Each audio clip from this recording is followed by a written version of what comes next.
Guys, good morning. Tignan nyo to. Ito yung si flame white variegated. Diba last time na fungus yan siya. Yung nalanta na talaga. Tapos, pinalitan ko yung lupa niya. Kinatingan ko para i-ICU ko yung tatlo.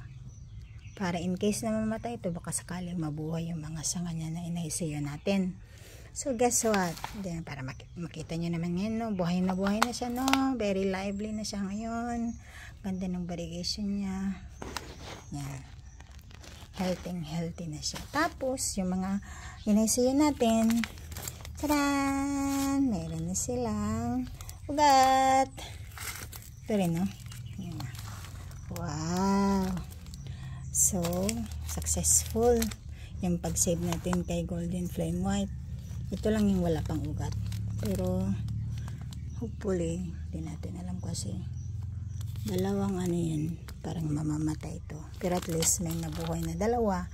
Plus, yung pinakapuno niya talaga, na-save din natin. Tapos, rin guys, tignan nyo, ito yung salmon.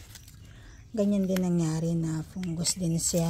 Training natin i-save yung pinakapuno niya, pero parang hindi na talaga siya, patay na. Pero before that, nag-cutting din ako ng kanyang stem. At ito, oh, tara, nabuhay talaga. So at least may naiwan na species niya na nabuhay. So yan yung mga guys, experiences, technique, paano natin i-save yung ating mga bougainvillea. Kailangan talaga may passion tayo. Plus it will take effort talaga.